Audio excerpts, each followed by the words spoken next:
Whilst we're waiting, thanks for the cards and emails that I received. Very much appreciated. I mean, I've sent loads of cards myself to other people, and you don't realise when you're doing that what comfort they are to the recipients. We've all been thinking about you, Alan. Thanks, Jeff. It's all much appreciated. I better plug the computer in because it looks like a long meeting and I don't have a big battery time. Right. Hello, Bill. Sue. Hi. Hello. Are you well? Yes.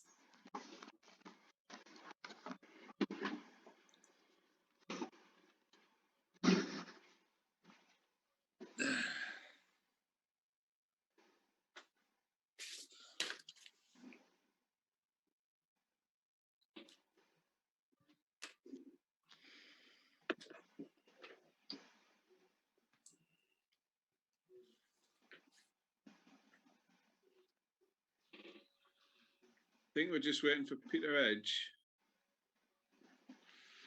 Would that be correct, Janet? We're having a cup of tea. No. I knew she was there. I take a bit of paper. Absolutely. Oh, Janet wasn't coming tonight. Hello, Janet. Hiya.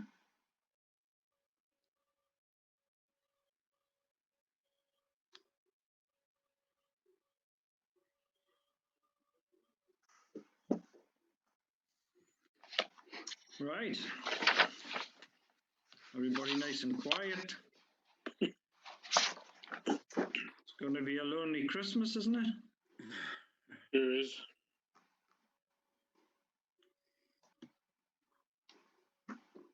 It's only going to be a problem if you like drink. Well, I'm sticking in the middle of the fence here because it's a hard one, but I've just been to a lady's house today who's lived with her husband with COVID in the same house, 2 separate beds, 2 separate bathrooms. And in 2 weeks, she never caught it. well, that's good. Because she cleaned her hands, washed everything, cleansed everything in the same house as her husband. And that just proves the point, I think, that complacency kind of does get away on us all. I'm in people's houses, and the amount of time people say to me, "It's all right, man, don't bother putting your mask on." I'm saying, no. The reason I'm putting my mask on is I'm not catching out from you, I'm sorry. That's my philosophy going forward. So complacency, I'm afraid, is the word in the vocabulary at the minute. My niece had it right at the beginning and really quite badly, and her husband never got it. Strange thing. And the symptoms of this lady, her husband, was a killing headache. Never had loss of taste or smell or anything. It was a killing headache and feeling aching and washed out. And now he's over it. Nearly 3 weeks, he can hardly walk. His joints. So this shows you how it affects different people. It does. I think I mentioned I lost my brother-in-law. His wife worked at a care home. And she caught it, brought it home. It was just like a bad cold to her, but then he caught it off her. Went into hospital, never came out. He was 59.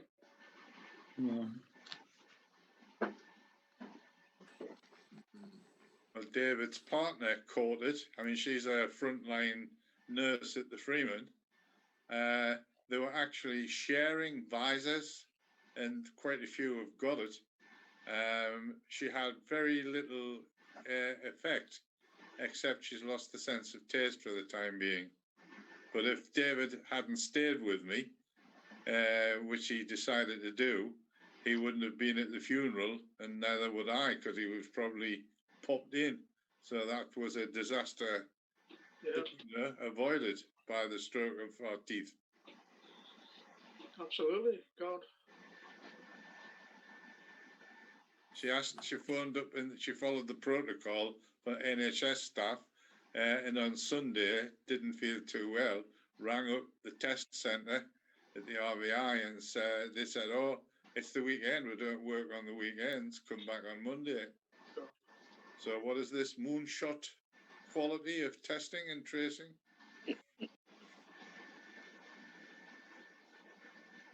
It's a lottery, Alan.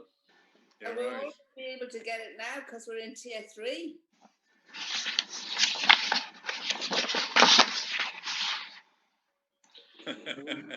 Have we got everybody yet, Peter? Janet? Yes, everybody is present now, Peter. Well, we might as well crack on then, shall we? Because I think we've got quite a little bit to go through. So I'll start with apologies. No, we don't have any tonight, Peter. Okay.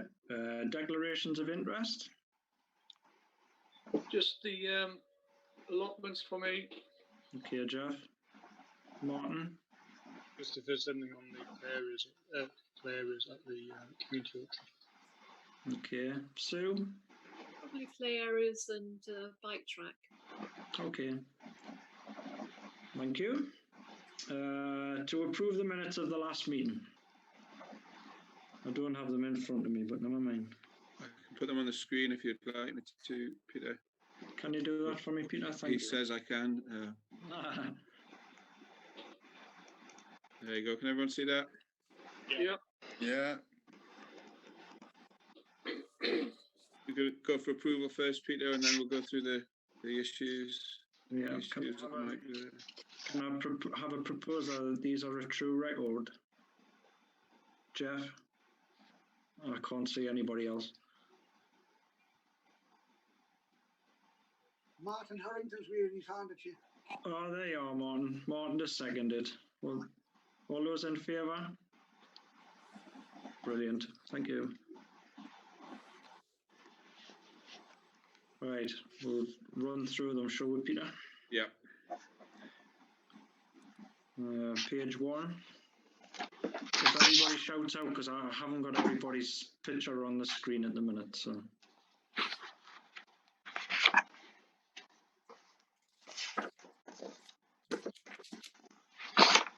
Page 3. Page 3. Hold on. Page 3. Yes, Sue. Yeah, sorry, just a couple here. Because I wasn't at the meet, we left the meeting for the bike track management meeting Yeah. part of the agenda. There's a couple of things which I feel on the minutes don't truly kind of represent what the actual kind of breakdown of funding for Gallery Youth and the bike track. Sorry, for the bike track. I have a query with the first one. The town clerk explained that he was looking for some clarity on the management of the bike track. The town council had agreed to maintain the site for what's 3 supposed to years. go in there. It was 3 years, was it? Well, that's what I think it is, but I'm not sure. Is that what's supposed to be in there? Is it 3 Yeah, years? that should be 3 years, yeah. Okay. And then a little bit lower down where it says yourself, Peter, about the charitable funding for the town council could not apply for. The town council applied for all of the funding because we couldn't. So we wrote the bids, but the town council put them in. And the only bit of the funding for the bike track that was charitable was 1,500 for the Community Foundation. The rest of it all came from trust funds, which weren't charitable, like Suez, Section 106 money, councillors' allowances, community chest, Sport England. So only 1,500 was from charitable sources. Okay, I think that needs That's to be really useful, clear. Sue. We've got the And- bike track management further down on the agenda, so that's really, really useful to update. Yeah, I didn't know in whether your to bring absence it up last time. now or to bring it up later, but I think the minutes need to reflect that really, that that the funding from charitable sources was only 1,500 out of that whole budget, which was 114,000 in all. I don't know why we discussed the fact that the town council couldn't apply for funding, because we can't apply for funding, can we? Well, you can, yeah. You did We all can. of that.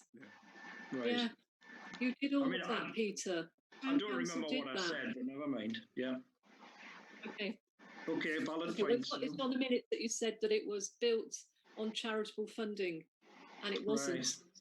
Okay, and that the town council applied for the funding because you're the leaseholders. Town council's the leaseholder, so it has to apply for the funding, which it could Right. do from all of those sources. But we Okay. wrote the bid for it, and then you applied for it. Right, okay. I think you meant to say grant funding rather than charitable funding. I don't remember saying charity funding, but never mind. So, unless we look back at the Well, last it's meeting. in the I wonder- minutes, so if you just want to change it, Peter, so it reflects what you did Yeah. say. It's got charity funding, and maybe it should say grant funding. Right, can you do that, Town Janet? council can apply for grant funding. Right, okay. Exempt from Still, grant funding. Peter, it's still, am I on mute? No? Can you hear me? Yeah. Yeah. It still doesn't really answer the original question that I asked, but maybe we can pick that up when we come onto the bike track agenda item. Right. Okay. Sorry, that's it with my page 3. I always find that it's a bit difficult when you're having to leave a meeting and you're the very people that can actually give the Giving update. the information, yeah. It seems ludicrous to me, but I think if the decision's being made, fair enough. But if it's not, if it's just an update, it's just, you know what I mean? Anyway, that's by the by. Okay. Thanks, Peter.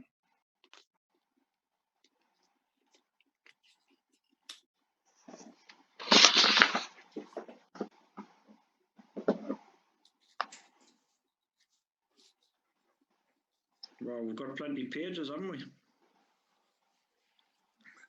Could be a few tonight as well. I think so. I think we're there, are we? No, we're not there.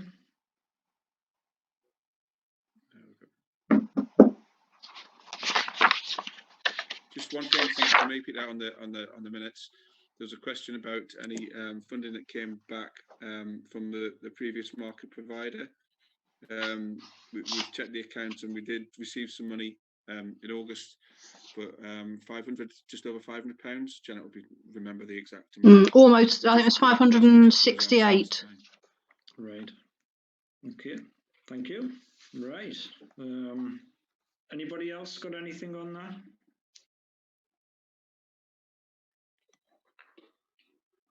No, we'll move on to the next item. I'll find my agenda again. That's the trouble when you've got two devices running at the same time. This one shuts off. Bike track management. Straight back on to Sue's. Last time we had the meeting, I brought up the management of the bike track. The intention was just to get some clarity on exactly who was responsible for managing the bike track and how it would work going forward.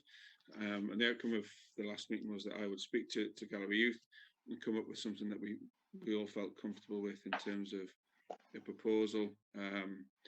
In reality, I don't think there'll be much difference in terms of the way things are actually handled on a day-to-day basis. I, just as a clerk, wanted some clarity on actually who was actually responsible for the management of the bike track. So I had a meeting with Ian at Galloway Youth a few weeks back, and we both agreed that formally we felt as if the town council, as the leaseholder and as the organisation that put the bid in, should be formally responsible for the management of the site. But we did think that we should push on and try and make sure that we work with as many community groups as we can. The likes of Galloway Youth, and Ian has actually started to try and sort of remuster the Friends of the Bike Track group, which is good to see as well. So that's my proposal for the way forward. I think based on my conversations with Sue, she's in agreement that will provide some clarity. I don't know if you wanted to jump in on that, Sue, at all. Sue? Yeah, I mean, we just this is a revamp of, like, we used to have a steering group and we used to meet every couple of months and just talk about issues at the bike track and run it past people. It would be great to set that up again. And try, at the moment, it's virtually impossible to try and get some young people's involvement in that, but we could try next year, kind of when we can do outreach and what have you. But in the meantime, we are lacking. We have one county councillor at the moment. We used to have two, and it's really showing in some areas that we haven't got two county councillors because they used to attend the subgroup meetings. So if one couldn't attend, the other could, which is maybe a luxury for some areas. But it's significant here that kind of it's all on Gordon's shoulders at the moment. But it would be nice to think that we could have two county councillors who could share that role soon and come to the bike track meetings. And we also probably need a rep from the town council on there as well. Charles Westendorp used to do it, but we haven't got a rep on there at the moment. So I think, Peter, you were going to try and find out if there's anybody who was interested in joining that. Yeah, absolutely. And obviously, I think ideally it would be somebody from this committee. So if anybody is interested in joining that group, it would be really positive. If you put your hand up.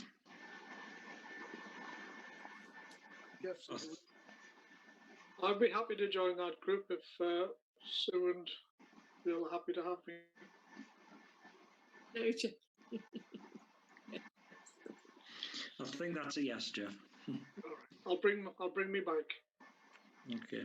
Well done. On your bike. Well, just to finish that point, Peter, hopefully, like I say, the intention of this was just to get some clarity on what the arrangements were, and I think we're all happy with that come forward. That's brilliant. Yeah, great. If everyone's happy with that, we'll. Do we have to? It's just an update, really, isn't it? Yeah, I think it's really just an update because I think that's probably the given that we're the leaseholders, that would be the default position anyway. Right. But like I say, at least we've got some clarity. Martin Harrington. Yeah, thanks. It was just I was down that way on Sunday for a stroll, and it was great to see the kids out on their bikes using it. There were some really talented young ones actually doing the dupes, doing the double jumps, and the only worrying thing was not one of them had a helmet on, and I'm just thinking this is a recipe for a real disaster here. Well, it was good to see them, but on the roadside, I might be wrong, I couldn't see any sort of sign saying hazardous. It's a town council issue. You do not use this track without a helmet on, or you're going to end up with a smashed face sort of chat. It's as blunt as that, because these kids are doing the double jumps and they're coming around the same directions and opposite directions, and it was a little bit concerning, but it was nice to see. It was a nice afternoon, so I'm just making a comment, that's all. Yes, Sue, do you want to reply to that? Just to respond to that, Marty, yes, I agree. Unfortunately, there's little you can do to enforce. You can put it out all you like, but actually enforcing it is a different issue. So what we had last year when we were down there in the summer, and we had the porter cabin, which was rented for 6 or 7 weeks, is that we actually have spare helmets, which they can come to us and we can loan them out for the duration that they're on the track. Not all of them want to wear them, and that's kind of like they should do because of safety issues, but you can't enforce that. So we have a disclaimer on the notice saying, we advise that you wear these, but that's all. I think that's all you can do. And have something available. And so we did go out and say to them, there's helmets in there. If you want one, go one, We advise that you take one, but that's as much as we can do. Okay, thanks, Sue. Okay, that's that subject dealt with. Item number 6, water at St George's allotments. Tim, do you want to come in on this one? Yes, thank you very much. Before you start, Chairman, do you want me to leave? Because I'm at St George's allotments, or do you just want me to mute and keep quiet? What was here on that, Peter? Well, ultimately it's up to you, Jeff. If you think there's a pecuniary interest, then you probably should leave as per the rules.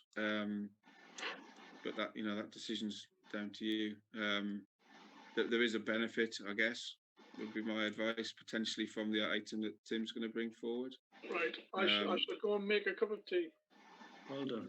Thank you. Cheers, Jeff. Thanks. Okay, Tim. Okay, thanks. Councillors will recall that about 4.5 years ago, we looked into the possible provision of water at this particular site.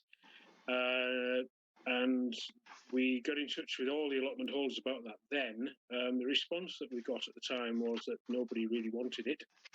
I think a big part of the reason was that several of the allotments around the periphery particularly backed onto the houses owned by the tenants of those allotments.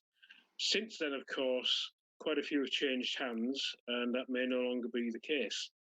And so there's now a suggestion that we may wish to revisit that and possibly consider putting in water at the site. So Peter asked me to look into the costs of this. I got in touch with Northumbrian Water, who are, well, they won't provide any definitive estimate unless we provide them with the application form, formal application form, which I have done, and a £138 fee, which I haven't done, obviously, because I've got permission of the committee. They informally have had a look at it. They've come back to me and given me a verbal assessment, which would be around £1,500 to connect up to the present nearest main. After that connection, we've got two options, really, if we go ahead with this. The first is to have a central standpipe in the middle of the allotments. And if we did that, we'd have to lay about 60 metres of pipe and put a tap on it. And the total cost of that would come up to about £1,698. The other extreme is to put a standpipe into each of the 13 allotments. If we were to do that, we'd have to buy a fair bit more pipe, but it's not expensive, along with 13 taps. And the total cost of that would be around £2,345. So what we're really looking for from tonight's meeting is a decision as to whether we go ahead with this in any shape or form, and look forward to hearing your responses. Martin Harrington. That's grand, thank you. Just on previous history and stuff for pipes and water, if they Ratton Row, the more sort of strands you have to the feed to each site creates more problems with weather, flooding, bad weather, freezing, people putting subdivisions on. So I support the water being installed with one standpipe in the centre, and then everybody can have their fill and easily be switched off in bad weather and stuff like that. Martin Swinbank. First of all, have the allotment subgroup met and discussed this? No. Okay. Well, I think possibly that might be a good idea because there's sort of a number of issues here. We obviously have water that we put in at Ratton Row, but obviously at Ratton Row nobody backs onto the allotments, therefore nobody has access to water. But it seems here as if we do put water in, I mean, there's kind of two options, one central to each allotment, as we have at Ratton Row. But there needs to be consultation, obviously, with the allotment holders presently. But it's going to have implications for the whole site in terms of the costing of what they pay for allotments. So if people don't want to have pay for water coming in, then we have a real question there. Do we put a meter in? Do we put a tap into their allotment and then not charge them for it? So it just needs a bit of thinking about because otherwise we get ourselves into a mess here. Thanks, Martin. Right, well, I've discussed this at length with Tim, obviously, because he's been doing the research as the council employee, rather than me doing it myself. And I have suggested that, which he has actually documented, if we've all read the document that came out, the proposal as to meter each individual allotment, because I tend to find that when you have a number of allotments that tend to waste water. My son has an allotment down in Bishop Auckland, and they have a big problem there, and that's what their intention is doing, is cut down the wastewater by actually charging for the water, because it is very expensive. But it's the actual thoughts on my part was to actually put the infrastructure in. These allotments, a lot of them have changed hands over the last couple of years, as Tim's just rightly pointed out. You know, a lot of the houses on Victoria Crescent have been sold now, and the allotment holders, you know, they don't own the houses now. It'll never be anything other than allotments, whereas Ratton Row could be demolished in the next 2 years. And I felt that it would be a really good future investment, certainly as we have the community allotment actually based there now. And for the small cost, looking at the figures at the small cost, then I think that would be a good way forward. I mean, the taps don't have to go into every one as long as the pipes are laid, and if people wish to have it, then they can have it, and a meter would be installed. But those are the options on the table. Sorry, Tim, I've sort of bled over what you were saying. Linda? Thanks. I talked to Peter Haley about this yesterday, and one of the things that's been raised and I think should be put into the mix is about harvesting rainwater. And I understand that there's already been some discussion about that. Now, my concern about that would be that there are periods of drought when you might not have enough water, or somebody might use all the water that is available. So I just think it should be put in a mix amongst the discussion. And I think it would be a good opportunity in terms of showing our concern for the environment, to make sure that was pretty high up the agenda. Sue? Yeah, I think most responsible allotment holders. You're breaking up, Sue. We've lost you, Sue. Do throwing equipment on their allotment. Hello. Hi, Sue. You've just Okay. come back. You've been frozen out there. So can you start Sorry. again? Yeah. Sorry. Yeah, I think most people have some equipment, you know, kind of a shed or some kind of way of funneling natural rainwater. So as an allotment holder myself, with no water at the allotments where I garden, I would welcome if somebody would put water in for us up there. So yeah, I think most people do that. I think most people do gather water on their allotments, but there are periods when I've got 5 or 6 tubs, big ones, and that isn't enough. That isn't enough in terms of, you know, you run out. You do run out. This year we ran out again, and for people to have to carry water up, it's just a disincentive rather than a incentive, you know, kind of to do it. I would welcome putting some water in. And I think, Peter, your suggestion of a communal kind of way, or charging people when they use the water, would be a sensible thing to do. Linda? Yeah, I wasn't suggesting that there was no water went in. I just said there should be a policy of mixing the two. Yes, at the moment, most people do collect water off their sheds, but it's minimal really, unless you spend all winter collecting it. But by the time you get to the spring, it's not very nice water anymore. Martin?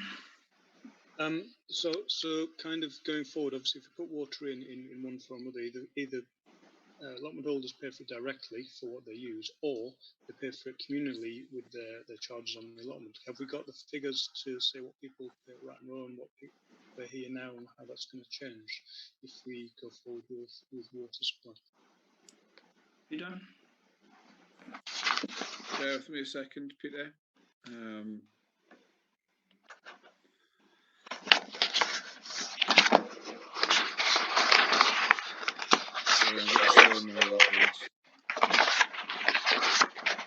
mean, I know that we do charge a bit extra, don't we, for, yeah.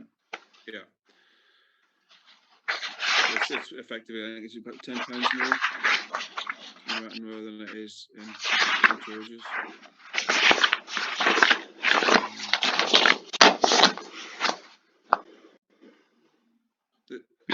Can I just make a couple of points, Peter? Yeah, please. Just from I mean, I don't have a particular preference for anything really in terms of this, but just some things to consider.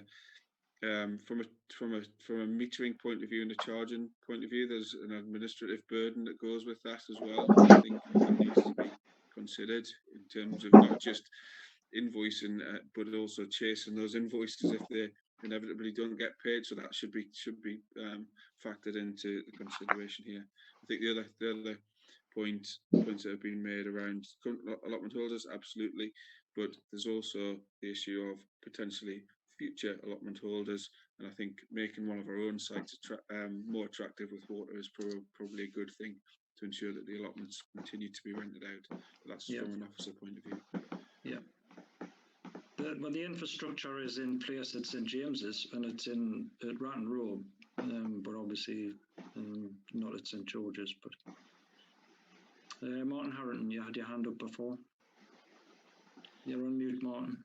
Yeah, it was just to say that I can see the little few issues with the metering. I think I'll just use my next door neighbour's water tonight, and that'll put his meter up. I'll not bother using my tap tonight, and I'll just use his water. You can imagine a bit of shenanigans going on in the cover of darkness. So just something to bear in mind, I think. Well, Martin, I think the taps would be put in a position where you can't access unless you actually have access to the allotments, and most of them have padlocks on anyway. So I don't think that would be a big issue, personally.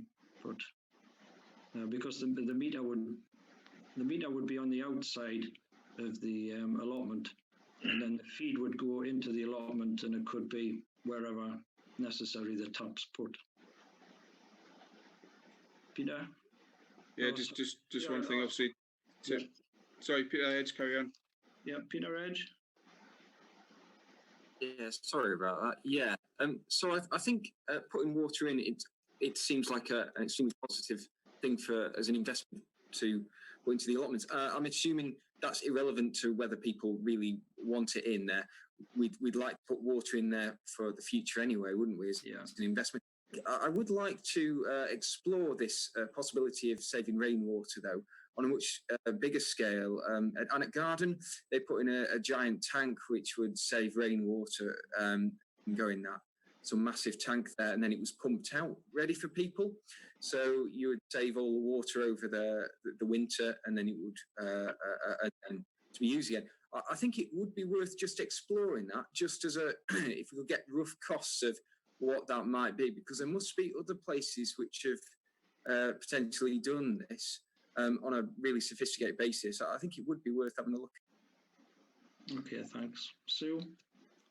Can I just say, Pete, on that one, just come back on that one, that's an idea. What you're trying to get away from is people having to carry water to their allotments. Yeah. And if you have a communal tank somewhere, okay, it might be a bit nearer, but they're still having to carry it from one place to another.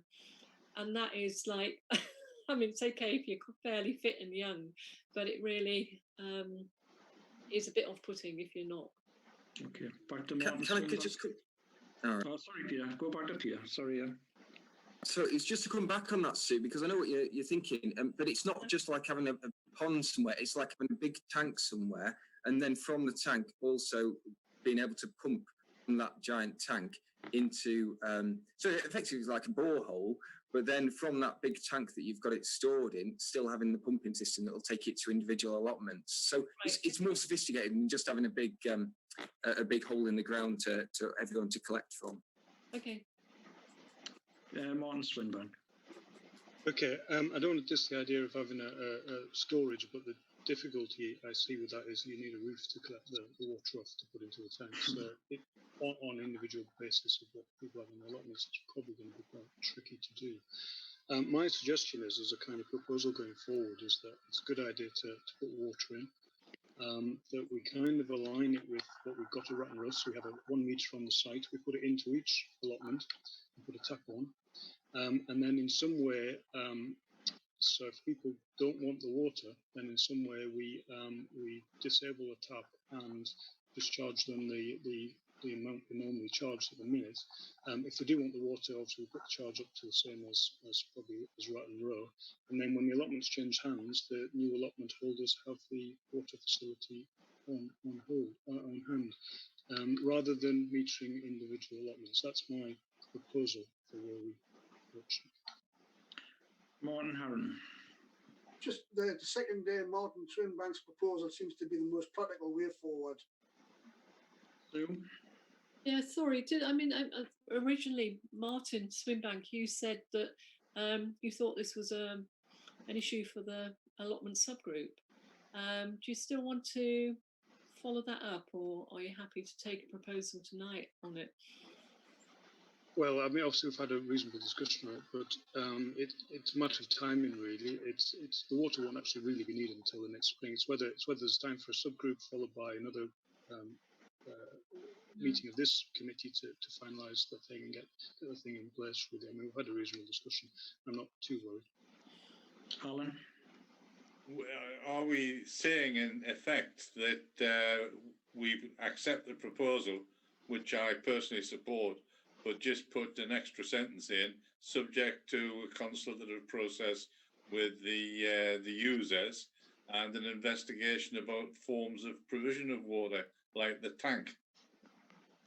I mean, therefore, we're saying we're all in favour of there being water. We seem to be all in favour, for the reasons that Sue stated, that it's on each site. And we just don't seem totally clear that we should consult or not consult. And I think we should. And, you know, Peter raised the question of alternatives and the tap. Sorry about that. So we might want to look into that as part of the proposal to provide water. Yeah, thank you. Tim, do you want to come back on that one now? Yeah, we can sort of look into that by all means. You can consult with all the tenants in there and see what their opinions are, and certainly get more investigations done in terms of the provision of a tank and that sort of thing. There's a number of options there we can look at. So, really tonight, until we've got a definite cut, I don't. Martin suggested that we go ahead with it, but we need to pay £138 to the Northumbrian Water before we can do anything to get a full costing for the thing. I just don't want to be talking about this next year. That's all. It's just, you know, we'll go round and round in circles with meetings, and you know, we've just got to bring it to a meeting and just get on with it and make a decision one way or the other. I appreciate going to the allotment, the forum, really. Peter? I think Alan's counter proposal would achieve that, Peter. Okay. If we voted on Alan's counter proposal. Okay, so we've got to propose on Martin Swinbank. I rather think it's Martin's proposal. I'm just adding a sentence so that the issues that have been raised about consultation, including by Martin himself, is included in the commitment. Okay. A seconder for that then, please. Julia? All those in favour? And those are, right, thanks, Julia. Okay, thank you.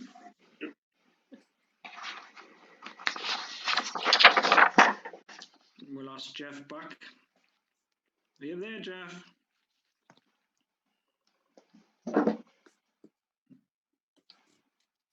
Right, how does he know we finished the item? That's a big problem, isn't it, really? I'll send him a text. That's a great idea. Thank you, Linda.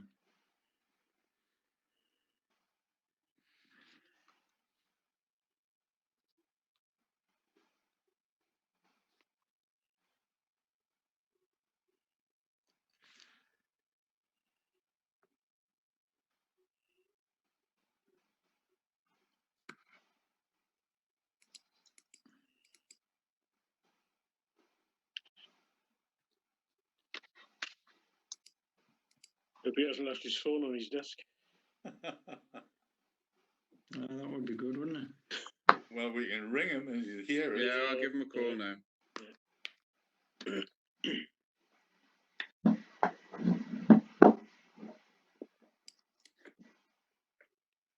Vodka, Tim? Yes. Yes. Thanks, Good Jeff. replenishment. Well done. Thank you. Okay, we'll go on to item 7, digital town trails. Peter? Myself, Peter. Yes, Councillor Harrington. Okay. Okay, people, this kind of come about from the Town Centre Working Group Forum, which we have every fortnight or so. And what it was, it came to light that the other places were using this as another way of an attraction within the town to make people and get people around the town, really. So I took it about myself to sort of explore a little bit more. And basically, I think Peter sent out by email to everybody the costings and the sort of the layout of where we are up to now. So basically, we had a kind of a brief touch on it one meeting, and it was thought it shouldn't have been discussed at that particular time, which is probably right, but never mind, we're here now, and hopefully everybody's had a little chance to have a look at the costings or whatever. So in broad terms, basically what it is, it's an app. When you come into Alnwick, you can it'll be advertised and promoted through our town website. To download the app, when you come to Alnwick, propose to have between 10 or say 10, 12, 15 points of interest. You can have a walk around the town solely by yourself or in a family group, just something else to do rather than the toured guides, which are unavailable at the very minute in time. And I cannot see them being not happening within the next sort of 6 months, 8 months, which brings us into the spring, which brings us into people visiting the town again, which, when it next year, it's the 4 weeks to Christmas, and then it's the shortest day, and then we're going the other way again. So time moves fast, as you know. So really, I've done a little bit of groundwork on it. The background is, which are key parts, which I found out, which Bill Rysdale will keep us right with, I'm sure, because it's his speciality. But things like updates, making sure that the app works on all types of phones, be it Apple and Samsung, which is forgive my terminology, but anyway, it's the 2 operating systems. You get free updates on there, which is a big part of it.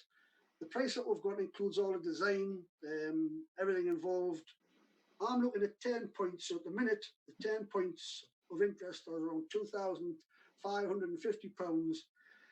And if you can look into more detail into the bit of the breakdown that I was sent, that was kind of allowing for them to create and site visits and create the data and create the content of the thing, whereas we can provide a lot of the information and script for them without them even coming to Alnwick. We've got a great civic society, so that will cut the cost that way. Basically, it's a snapshot as to what I'm looking to do. Something different. We haven't got it. Corbridge has got a version of it. And that's basically it. It's just something different for the people of Alnwick, the visitors of Alnwick to have. And if you're looking to plan a day or plan something to do while you're there, at least it's something else which adds to the offering. So I'm quite welcome to take any questions, or if anybody has any queries, or even just anything really. Thank you, Martin. That's really good. Thank you. Any questions for Martin? Julia, then Alan. I think it's a great idea. I was just I knew a little bit about what they did in Amble a few years ago, where they had a version of a trail where they linked it into some, almost like a trail where you end up at some cafe and you get a free coffee, or it's a sort of slightly treasure hunted version of a trail.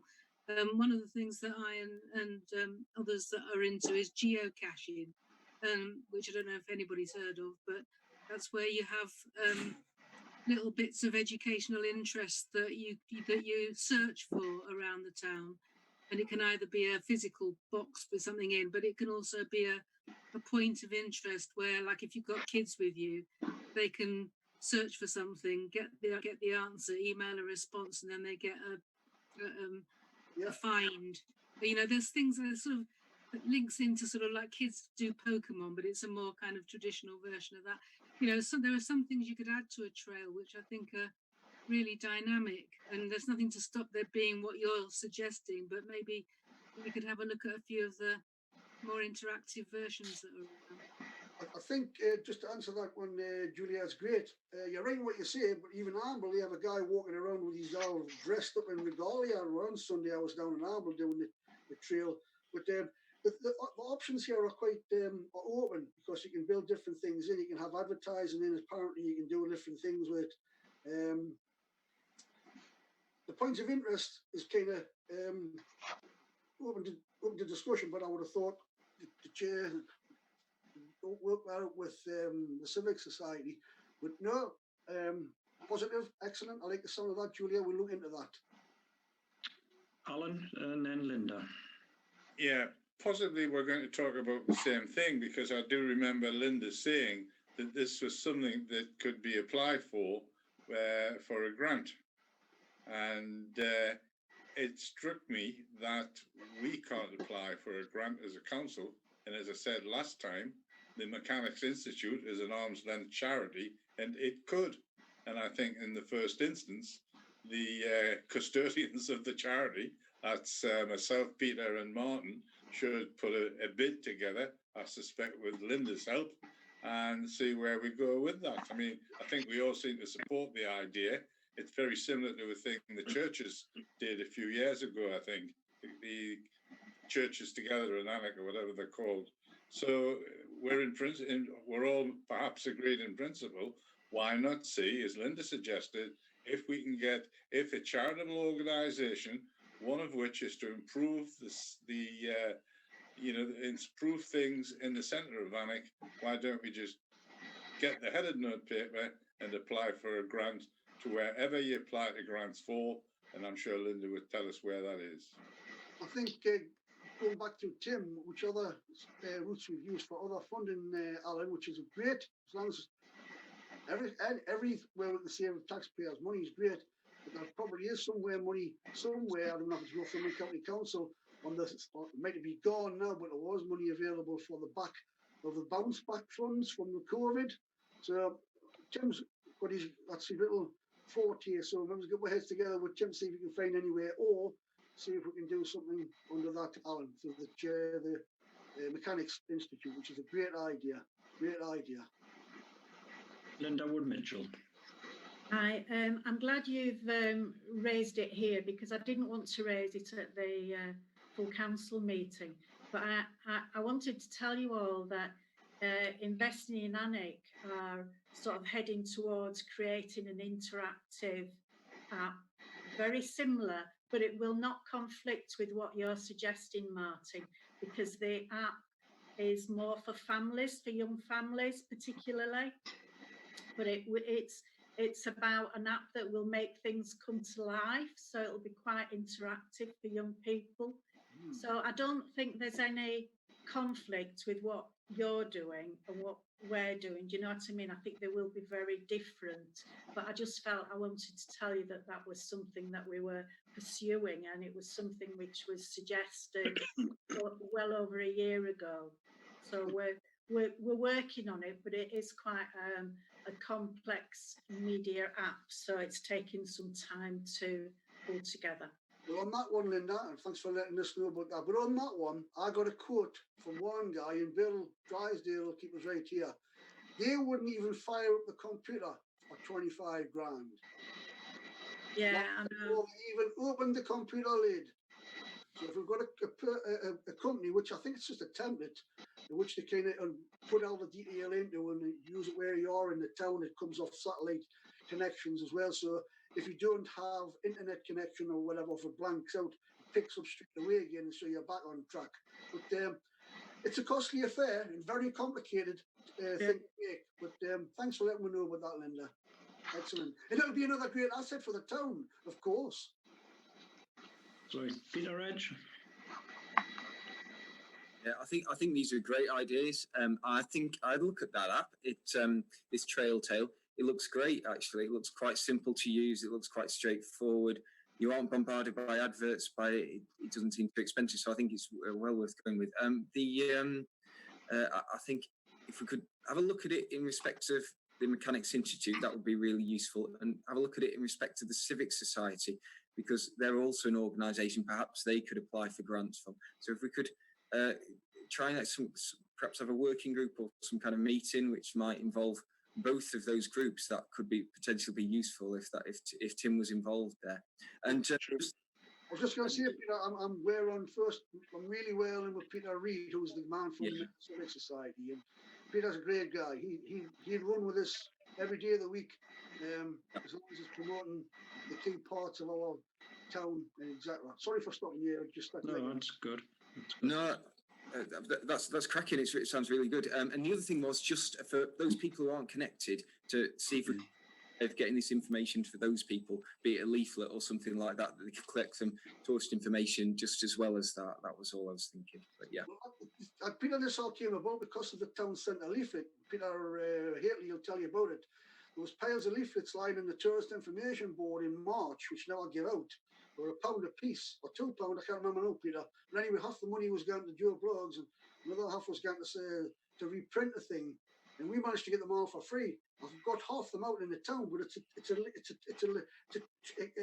town trail. It's a great document. But every time you go to print it, and anybody who doesn't want it anymore, it's straight in the bin. So it's a wasted bit of paper. So that's kind of how we jumped onto the app. And naturally, you can download it before you get here. It's great. I think it's fantastic. Okay, Linda Wern. I am really supportive. I think it's brilliant as well. But I'm just wondering if investing in Annex doing a particular type of app, whether we could work together to get two versions on the same, that you have an option to do the family one and an option to do a historic one or whatever it turns out to be. Rather than have two different apps for the town, why don't we work together to get one app that serves the whole community who would be using it? Well, my response would be kind of no, is trying to keep them separate because this is our little baby. No disrespect to Linda. Linda, it's all your thing. But what we've got is what we know is it's in the tin. I know what that product is. That's what it is. That's what I know what we're getting. We can have this done until next week if I wanted it. I'm not far down the lane with it now. So, no disrespect to anybody, but that's kind of my view. We should keep it to ourselves, for ourselves. We could put bits on, take bits off. You'll see there's a cost. It's £75 a piece. If your things are not working very well, we can do it all ourselves. And I think that's the way forward. But I'm not poo-pooing the idea, but that's kind of my thought anyway. Martin Swinburne. I think it's a really good idea. We've talked about it in the past, going kind of down the digital route with information about the town, tourist information, and that's good. My point really is so fully supportive of. My point is kind of technical point. Obviously, this discussion has gone that we're going to go down the route of looking for funding for this. Going back a step, if it came to it, I wouldn't be beyond the supporting this as a town council project. But if it was to be a town council project, I think we would, under our procurement rules, we would have to have more quotations for different options. So just hang on a minute, Martin. So all I'm saying is, okay, go down the grant route. That's great, but if you get turned down for the grants and you come back to the town council, it might be at the same time worth going down the route of getting another couple of quotes so that we're in a better position so that we could actually make a decision. Well, Martin, just to bring up the speed, I wouldn't have brought it tonight to the table at that price if I didn't think that was value for money. Bearing in mind, I can give you the name and the number, I can send it to everybody in this meeting tonight, 20 grand, and you wouldn't even open the laptop lid. So if you want to get figures and quotes, that's fine. I know it's always the best to do it that way. But at the end of the day, we could be still sitting talking about this thing next year. That's my frustration. That's my frustration. I've done a lot of work on this to get it where we are now. I'm not going to go and backtracking and looking for more money. I wouldn't have brought it to this stage if I hadn't known what I've known on price. I think Bill Drysdale, Bill, you've got to give us a bit of back in here. Can I just take Linda Wood-Mitchell first, please? Sorry, Bill. Can I just get what Linda wants to say first, please? Just a couple of points, Martin, that when you're applying for grants, they might actually expect you to have a couple of quotes. Yep. That's the first thing. And the second thing is that I noticed that there was a hosting charge, and whilst it's free for the first year, you need to be able to build into your bid what those hosting costs are going to be moving forward. Did you see what the charge was, Linda? Pardon? Did you see what the charge was? No. 150 quid. Oh, it's still to find though, isn't it? I'm just presenting my case. That's why it's. Yeah, I'm just saying it's something to consider. That's all. I'm not Well, knocking if you it. can get your house and cost on your website for the same figure, I'll eat my hat with a straw donkey. Can we go to Bill Grisdale, please? No, I haven't read the details, so I mean, I don't know. I think with a lot of stuff, you get what you pay for with the web, and things can be very expensive, and I don't. Without looking at the detail, I couldn't bear to comment. It'd be unfair for me to comment. I just know how long things take to develop. Been involved with a Bailiff Gates website, which took quite a while. A lot of things myself. So it sounds good, Martin, but I'd have to look at see how they're set up. Sorry. Okay. Well, hey, we're having a discussion. That's what what town council's all about. Yeah. Not just nodding our heads all the time. It's all about getting different views from everybody, and everybody's views valid. But I'm presenting my case, the best case that I can present. If somebody wants to go away or want me to go away and get another couple of quotes for a similar base thing, it's not a problem. It's not even a problem. Just the idea is where we are. So I think we agree on the idea in principle, but if you want another couple of quotes to get a similar proposition, I'll leave it at that for the night. So, Bill, which Sorry, yes. I'm sorry, can I just come in? I mean, we've got Tim, we've got a funding officer. Tim. Marty, Tim's here to do funding. Hello. Yeah. So, Tim, could you look into getting a couple of quotes for it? Certainly. Yeah. Can I just say, Marty, it's a discussion. Can I just dispel, Alan, the myth that town councils can't apply for grant funding? They can.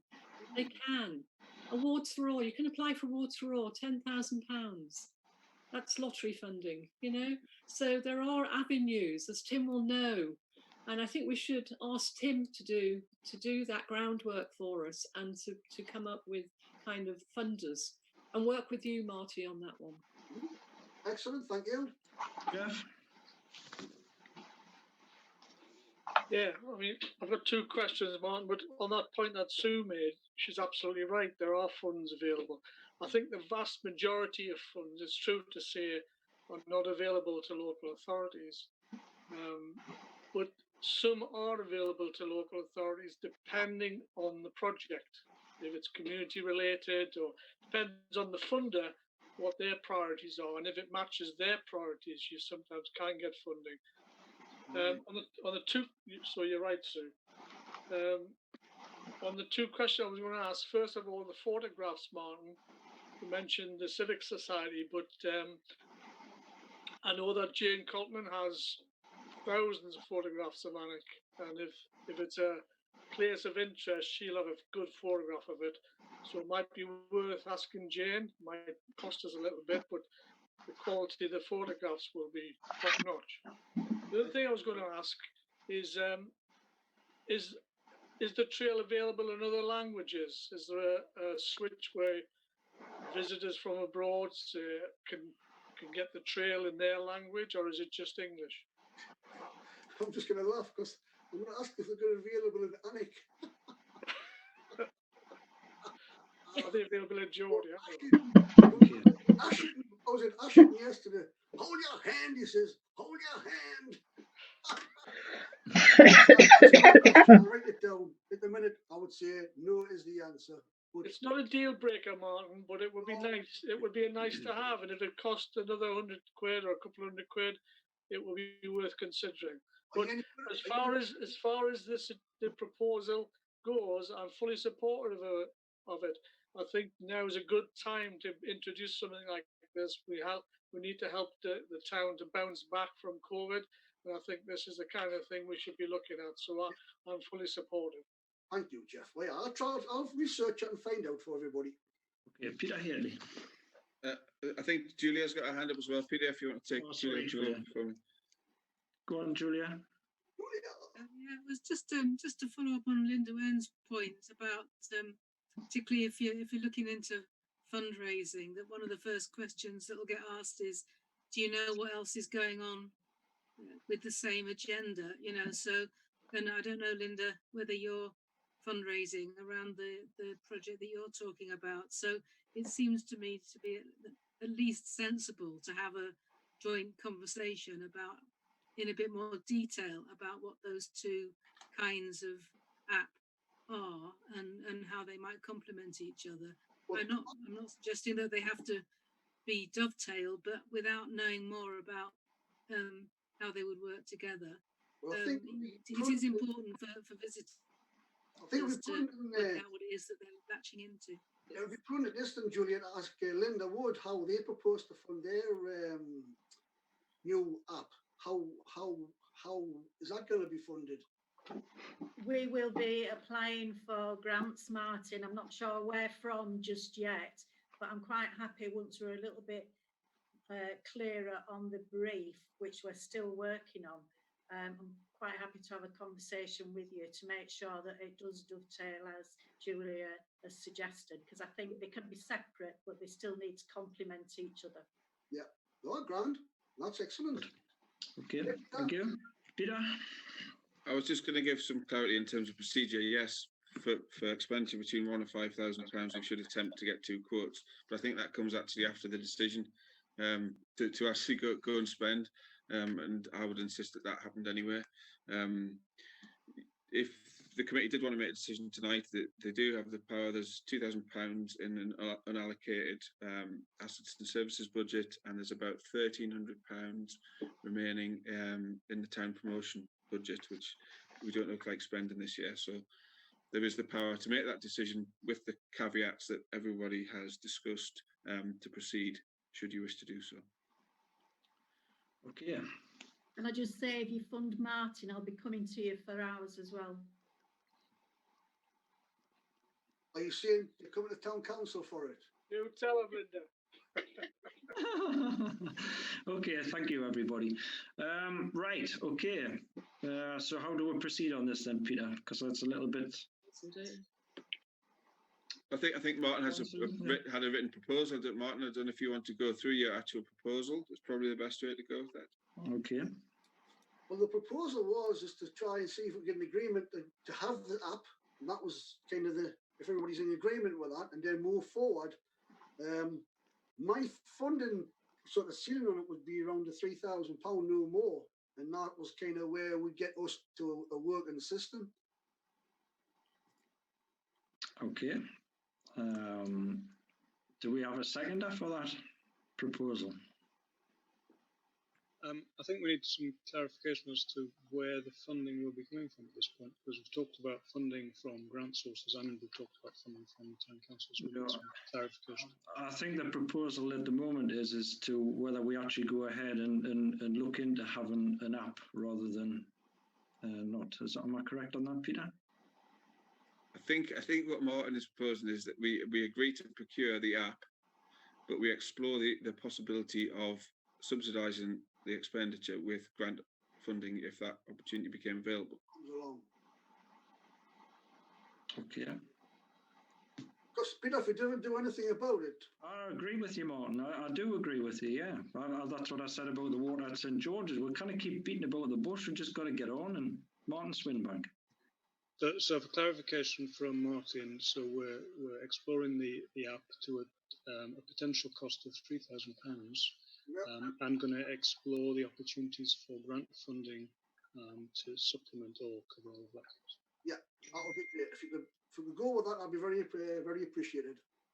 Okay, so we've got a proposal and a seconder for what's just been said. Jeff, are we in agreement? Or you want to say something, Jeff? No, I was just seconding Martin's proposal. Right, okay. Okay, we've got a proposal and we've got a seconder. Can we take a vote on proceeding with what's been discussed? Discussed. It's just proposal. Are we supporting the proposal? Is there yes. a counter proposal? Alan.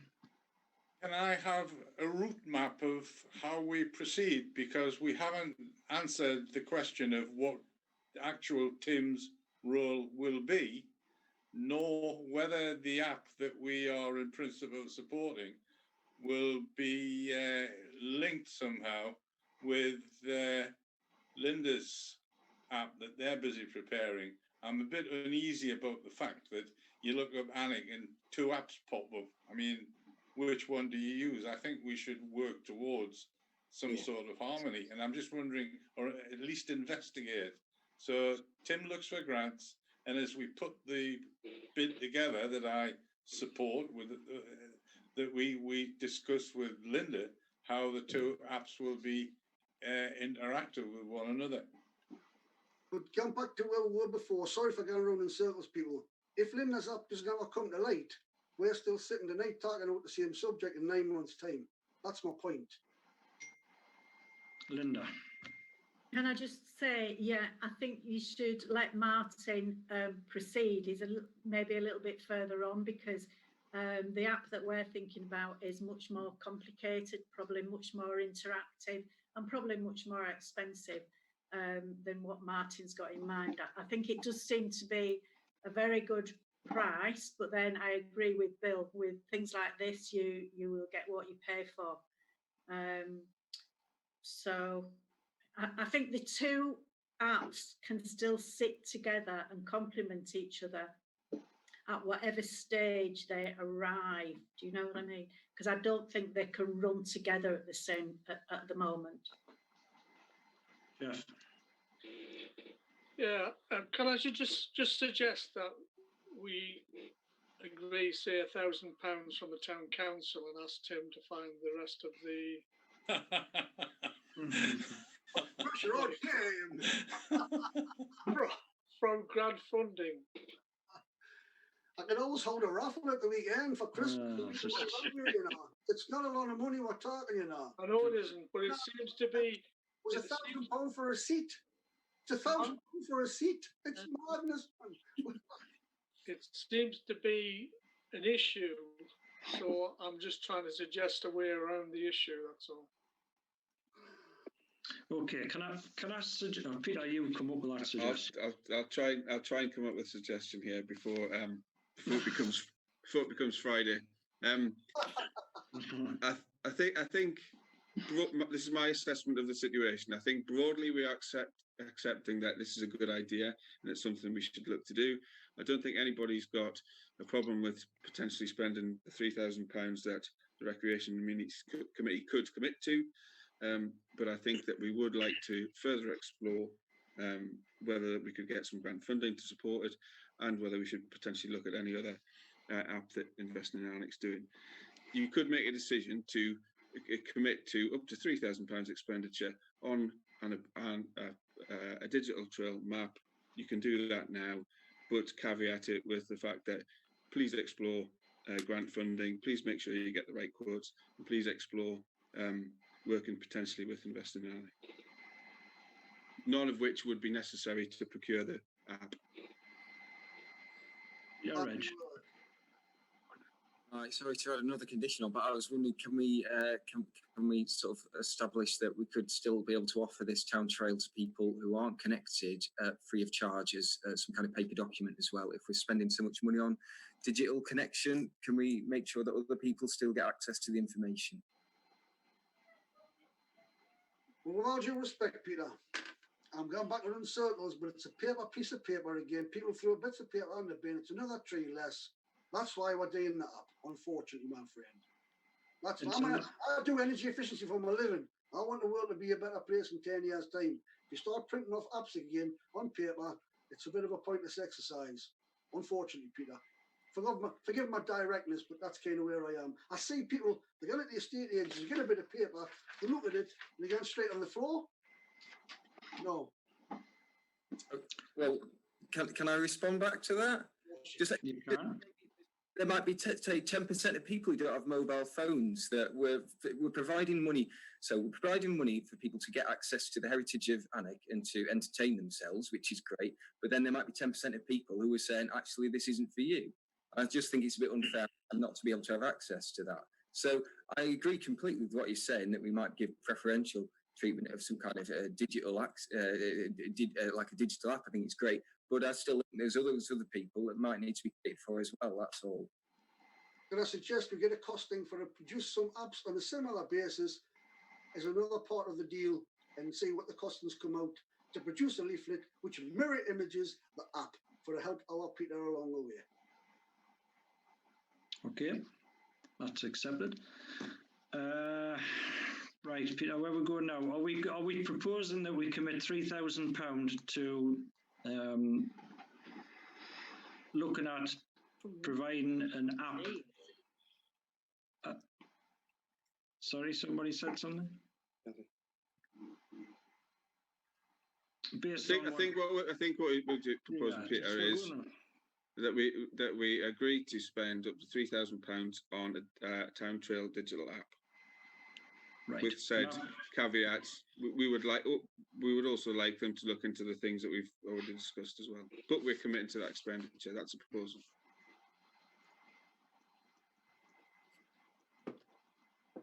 Well, have I got a proposer for it? This is a proposal. Martin Harron, are you proposing that? I'm proposing that I am in a big way. Yes. Can we have a seconder for that then, please? Peter Edge has got his hand up. Peter Edge, you second that? Or are you asking a question? Seconded. Seconded. Okay, brilliant. All those in favour? Those against? And those abstaining? Okay, have you got all them, Janet? Yeah. Okay, thank you very much, everybody, on that subject. Thank goodness for eggs. I'll start looking at grants tomorrow. Well, that's your job title, Tim. Absolutely. So it'll give you something to dig into and try it, like we've all said, just liaise with everybody involved, because we've got some very intelligent people on this panel right now that have, different ways of moving towards things and different places to find funding. So I think if we just use everybody's skills on this matter, I think that'll be benefit for everybody. Okay, we'll move on. Thank you. Play equipment for older children. Right, thank you. Councillor Broome and also Councillor Watson, who I haven't mentioned in my report, have been raising questions about the possibility of additional provision for children's play for older children aged 13 to 16, which we don't have a great deal of within town. At the same time, there is, I think it's accurate to say, no provision at all of play equipment for younger children with special needs, such as wheelchair users in the town. So I've been looking into this over the last month to see what might be available and what the cost may be. So I've been in touch with the usual 8 firms that we use for children's play equipment and asked them what they might have available for older kids 13 to 16 and for those with different abilities. And 3 of them so far have come back, Playdale, Jupiter and Sovereign. They've suggested various possible pieces of equipment we may want to consider and provided costings for those. If councillors wish to see what they've sent, I can pass those on upon request because they're quite big files. So it would have filled various pages to do that at this stage, but I'm happy to provide them. The equipment that is available is very, very attractive indeed. There's good stuff for 13, 16-year-olds. Some of it is very impressive, but there's a cost attached to it, of course. And the most impressive stuff by far is the most expensive stuff. Some of it is quite amazing. And the sort of things that differently abled people might be interested in are things like wheelchair accessible roundabouts, swings, trampolines, etc., and springers. So what I'm proposing to do now is to take this further to the end users who will be using this kit to see what they would think about it. One of the things when we undertook the investigations into the community orchard play area, we approached the National Lottery early stage, as Sue will remember, and we got an immediate response from them saying, well, has this genuinely come from the end users of the equipment, i.e. the children themselves? And they sussed out that actually, no, it hadn't. So what we really need to do at an early stage now is to go to those end users to see if there's genuine interest, genuine demand for the sort of kit that we're talking about here. And if there is, to bring them in at an early stage, to have a look at the sort of kit that's available, to get their opinions on what they can see, and hopefully to get them actively participating in any project that we might take forward here. I've had a word with the head teacher at DCHS, and he said he's very interested in this and he's sure the kids would be as well. So he's putting me on to one of his colleagues because Maurice is retiring at Christmas. So I'll be liaising with them from there on. I've also been in touch with a contact at Barndale School, been very helpful indeed as well, and they've said that they would like to get involved, and there are no parents who probably would like to as well. Having said all that, we do need to bear in mind that we need to manage expectations here, particularly as this kit is quite pricey. And if there's any additional provision that we want to put in, then we may have to phase it over a number of years. So what I'm suggesting is that we proceed now with further discussions with DCHS and with Barndale and their clientele and see if there's any interest in taking this further. Thank you, Tim. Any questions on that one? Just before I take yours, Mon, I suggested this to Tim after Jeff had brought it just through a conversation. Thanks, Jeff, for bringing it up. But Sue Patience, if I go to you, when you were chair of Recreation Amenities, we discussed all this about having play equipment for older children. I mean, you know, the subjects we've been talking about tonight about going round and round in circles, here we are, we're back in the circle several years later. And I think we've got to the point now where we've just really got to do something about it rather than just beating about the bush. And that's why when Jeff mentioned and I mentioned to Tim to try and look into it, see what we're going to come up with. I know that we have a replacement fund for Swansfield. Now, probably putting new equipment in actually doesn't count to come out of that grant or that fund that we have. I don't know how much is left in it, Peter. Is it about 80,000 or something? Or? Yeah, well, on paper, there's about 80,000 left in it, Peter, but the investment is worth £102,000. Right. I've not seen anything actually that indicates that has to be ring fenced for a certain type of expenditure, or even on Swansfield, to be honest with you. So I think we can get too tied up with that at times, if I'm honest. Okay, just because I know that money was set aside to replace that equipment when it's worn out. But if we're putting fresh equipment in, then the other stuff's not going to wear out so quickly if we look at putting stuff in, because it is the older use that hang around the place that are, you know, probably causing the damage that is being done in the evenings. But if we provide a provision for them to discourage them from doing that, then I think that we're maybe going in the right direction. Just to excuse me, help the discussion along in terms of budget, we do have a baseline new play equipment budget in the budget of about £7,500 per annum, of which this year we've spent very little. So in theory, if there was something specific next year, you know, we could be talking about £16,000-17,000 budget already being available for new equipment, which is a significant start. Okay. Right, Martin, sorry. Okay, yeah, I think it's a good idea, absolutely, and we have talked about it before, and it's definitely worth exploring. Obviously, what we do know is that play equipment is expensive. From what David thinks Yorkshire it is surprisingly expensive, shall we say.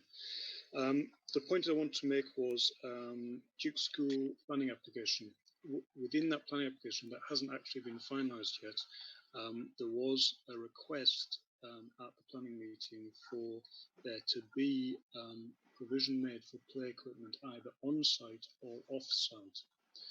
So this is for Tim really, to make sure that you plug into that conversation with the planners with regard to the Duke School application, because there is supposed to be a section, I guess it would be section 106 money made available for on-site or off-site. And presumably, I would assume if they wanted to do off-site, obviously Swansfield Park being right next to there would be kind of the obvious place if that was going to happen. So that's really mostly what I wanted to say. Okay, thanks, Martin. Julia?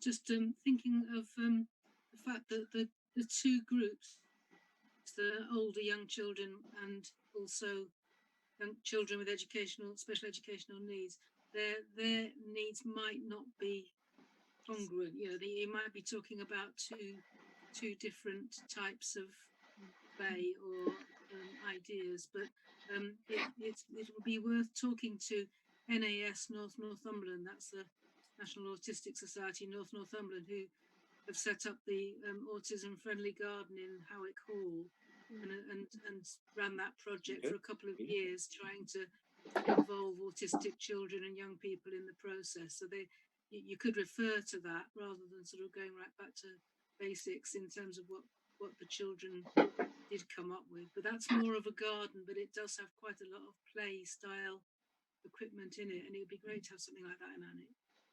Okay, thanks, Julia. Sue? Yeah, that's a really good idea, Julia.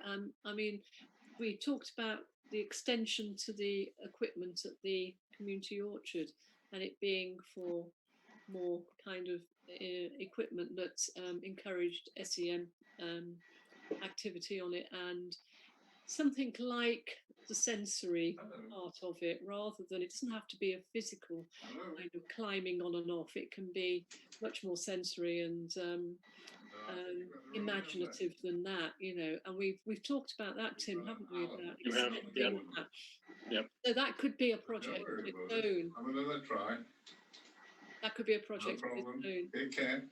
And then the older people, the older young people, the equipment, like more like the gym equipment and the kind of the mobile phone use. I mean, not that that shouldn't come into SEN play equipment either, but you know, that could be a separate project on its own as well, and encourage separate funding for those two things. Bill? Can I just, with my governor's hat on at Swansfield, there is a school next to that area. We're in very early stages of planning an eco building on the boundary between the school and Swansfield, which might eventually be an area for parents to spend some time waiting for their children, their young things, to run out into the open air.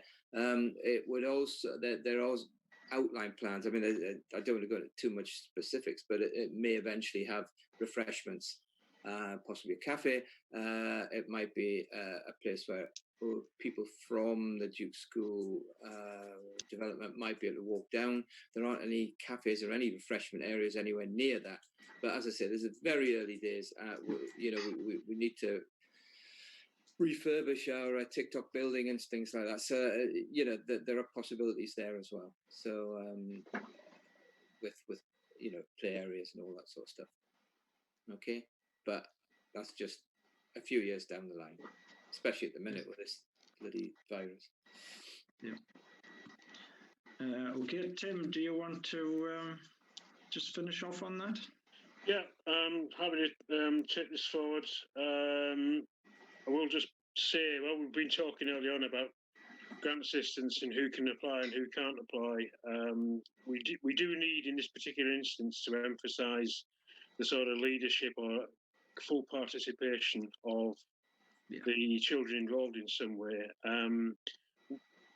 Funding applications can go in from other bodies, which is fine, that we can't apply for, because there are some we can't apply for, as Jeff said. We've got to bear in mind as well that if an external body does apply for or leads on the project, they may become liable for VAT, which otherwise, as a town council, we would have been able to pay them back. So we need to think about the fact that effectively will increase costs by about 20%. So we need to be careful on that. Yeah. Okay. Anybody else? Any more comments on that one? No. So can we just, if you can just pursue that then, Tim, and then we'll bring it back to the next meeting and see where we go from there. Will do. Okay. Okay, thank you. Peter, what's the next agenda item? I've lost it. It's Councillor Harrington, Lindisfarne School Gym. Oh, yes. Councillor Harrington? You're sick of my voice by now, surely. Well, no, you've got these good ideas, so come on, spill them out. Well, as you can probably gather, I'm building up steam, as it were. So I've got a bit between my teeth. This one, people, basically what happened was we all found out that Lindisfarne was shutting, and a lot of the sports facilities disappeared as soon as they started shutting the building down. The building's being used for other things at the moment, but has everybody received the photographs of the building that we're discussing tonight? So the basically is, this building is on the site. It's still intact. It's still pretty decent nick. There was a bit of asbestos removed, and they took the climbing walls off the wall, left them in the middle, and that's it. They've shut the doors. Nobody can use it. They've disconnected the heating system. On you go. So I've had a bit of interaction with people who used to use it and saying, well, look, Martin, what's happened? We went to a town council meeting and we sat in the back, and it was always promised that we would have a replacement of some kind for the sports side of things, where it was promised. Something was promised. Nothing's come of it. So that led us on to a different strand of things. Bearing in with my work, I realised that the free asset transfer is available from Northumberland County Council housing and building structures that you can actually take them on board and look after them as a town council asset for free of charge, as long as you do your paperwork right and apply in the right direction. So what my proposal is for the Alnwick Town Council to apply to Northumberland County Council for Alnwick Town Council to own this building with a free asset transfer. There's different reasons behind that, and the users is just endless. It's endless. But having lived in this area of the town all my life, I've got a brief list of people who have used it in the past and who have lost the facility. But men's five-a-side, boogie bounce, indoor bowls, youth centre, adult use, charity use, sports changing rooms for the field at the back, hockey club, sports events. We have no outdoor facility in Alnwick for like the shot put, javelin, all them sort of proposed sports that are not run of the mill. There's no specialist areas for it. So that's kind of what I'm proposing that we do. And I don't think we'll ever get another chance to have a building that we can use for ourselves. We can have coffee mornings. You can do the list of usage is endless. But the principal question: does the town council think it's worth pursuing? And if so, I would propose that we have a feasibility study by the town clerk to see where it ends up. Thanks, Martin. Alan Simmons? Yeah, Chair. I seem to remember them coming and asking for us to take over the building, but mainly it was so that they could hire the building in the old. No, Alan, it's a different build. It's a different building. Sorry, Peter, can I just interject a little bit here? This has been the massive issue with the whole site, Alan. The massive big sports centre building at the bottom of Greensfield Avenue next to the chip shop is completely different to the one that I'm discussing. Sorry.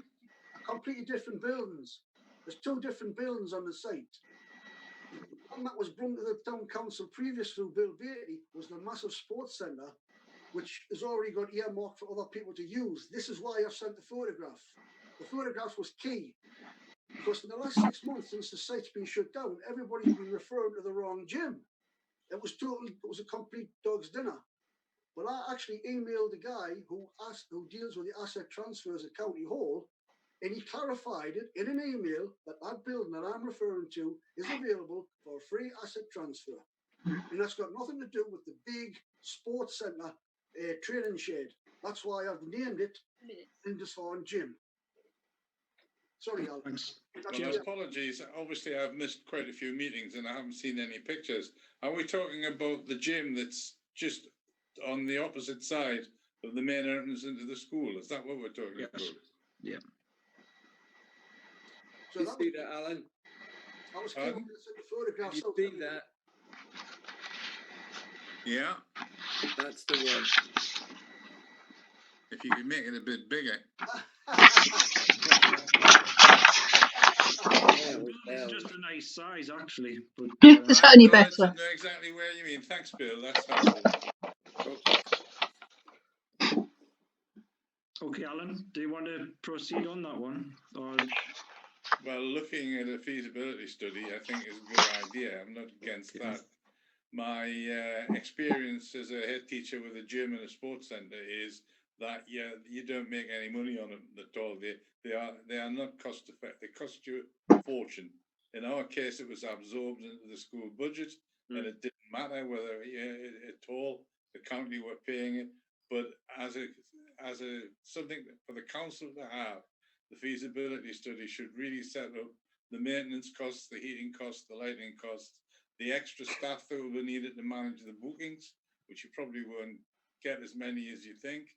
And the pricing is, Martin says, it all needs to be looked at before we, in principle, accept taking it over, in my view. I'm sorry, I haven't been. I'm not part of the ANIC forum anymore. But can somebody remind me? We did a tour of this building. We spoke about it. Can anybody remind me from the ANIC forum what the discussion was around this building? Was it not to be demolished? Do you want me to answer that, Peter? yeah, What happened was this building was never on the list to be pulled down. At the minute, County Council have no plans for it. It's got nothing. It's just a dormant building. It's not planned to be redeveloped. It's not planned to be changed. Or we've had plans to reconstruction the internal of the Lindisfarne with different internally, but that building's totally separate. And that's as far as I can go with that. So, Martin. Can I suggest that this matter is referred to the ANIC forum? The building has been. No, listen. The building has been discussed within. Obviously, the whole site has been discussed within the ANIC forum. I'm not 100% clear what the position is at the moment, but certainly it's an NCC issue. Obviously, whether there would be an asset transfer to the town council. So before we kind of start doing feasibility studies, we need to sort of bottom out exactly what the status is of the building, and the ANIC forum is the place that we can do that because the officers there are the ones that are dealing with this site. can I just bring up the date, Peter?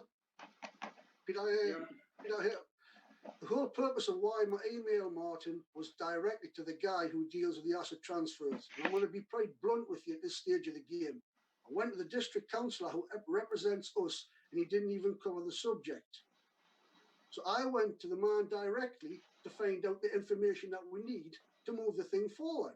Hence why we're in the position now with an email to say that if you want to have a free asset transfer, put your application form in and let's crack on. Mayor ANIC forums, that doesn't even come into it yet. I've bypassed all that. That's the whole purpose of what I did, why I did it, because it was never discussed. We're the only people who've got an interest in that building as we speak tonight. Jeff? Yeah, we've just got to be very careful here. I know it's a free transfer, and I'm sure County Council would love to pass it on to someone. But the ongoing cost, as Alan says, can be substantial. And we have to be very careful that we're not committing ourselves to a very expensive building. I'd like to see the running costs, the booking, how many bookings it's been getting in the past. It's very, very difficult to make buildings like this pay. And we could be saddling the town council with a very expensive ongoing cost. So I would recommend caution. Can I, before I take Linda's comment, can I just suggest that what Martin's trying to say here is that this is an asset. It's a really good building. It's an old, well-constructed building, apart from the windows. And it's not just about the sports side of it. It's a community use. Years ago, we used to have a youth centre up there, and it was demolished and it was never replaced. No, Peter. That was on the site below. That was near yes, the. No. What I'm saying is that was there because I went many a time to have a football club bingo, which Peter Haley will remember going because he was a little lad then, and that was demolished and never replaced. I mean, apart from Gallery Youth, we have very little or no youth provision in the town. And the likes of this building are an ideal opportunity to look as a community hub rather than just a sports centre, because you're limited to what you can do in there, but there's a lot of things like Martin's proposing, is that you can do lots more with it. I mean, you can have people through the day could be using it for meetings or different groups, but it's like community led. So I understand where Martin's coming from, but again, we're back to the same old thing. We'll go round in circles. We don't talk about it. And I admire the man for bringing it to the table and brought it to the right committee tonight to actually just to discuss it. So I understand everybody's concerns about the potential cost, but if we don't do anything about anything, we're never going to get anywhere in the town. And I mean, I've been reading the minutes from the ANIC Forum, and it seems a bit of a secret society to me, and that disturbs me, because it's not governed by any council body. It worries me. It really does. So on going back to the forum to discuss it, who's going to know about that? The 6 people that sit on the committee. You know, it's just. So I think Martin's proposal is that we do a feasibility study, like Bill Beatty did with the other sports hall, and see and ask Peter to do it and come back and see what's possible and what's not possible. And I think unless we do something like that, we're not going to get anywhere in the town. So I might be out of order, but Chair, I'm just saying what I feel. Any further comments on that one? Ooh, Linda will. I think it's much more complicated than it's being presented. It's part of the Lindisfarne site. Mike Turner is responsible for those assets on that site. Mike also chairs the forum. I think there will be a point, even if you don't do it now, there will be a point that it has to go back to the forum to be discussed. That's just my personal view. I also think that the building itself, as it stands, there's a lot of work done to it, needs done to it before it could be used again. It's been standing empty for a long time. The interior is quite in need of attention. I don't know about anything else. You mentioned the windows, Peter. So there's a lot of things to take into consideration before we make any decision. Thank you, Linda. Any other comments on that? Just briefly, Peter, who are you suggesting should do the feasibility study? That Peter Haley should maybe carry it out, just like Bill Beatty carried one out for the other sports hall on the Lindisfarne site from the town council. No? Is that objective? I mean, I'm not sure whether, Peter, are you able to do that objectively? I should be able to, yes. I mean, it's certainly I don't and shouldn't have a view really either way on something like this, and I'm quite happy to do a totally impartial feasibility study on the site. Absolutely. Martin Harron. Thanks, Peter. I think that even if it gets to the feasibility study, comes to the end, and it's not a very prosperous thing, in the grand scheme of things, when you've got to consider what the town council does and the precept and everything that goes along with it, so they're having the benefit of an asset like that. Fair enough, it might need a bit of work done to it, but the costs that a town council pricing could get work done for is far, far, far less than Northumberland County Council gets it for. Because I know how they work and I know how the contractors work. But not being the case, as a town council, if we want to buy something, if we want to take that ownership over, it's up to us to decide. And the money side of it will automatically filter in at the other end, be it put on the precept. Monmouth Town Council put the precept on for the flowers every year of nearly 45 grand. So at the end of the day, if you want something, there's ways of getting it and using it and doing it.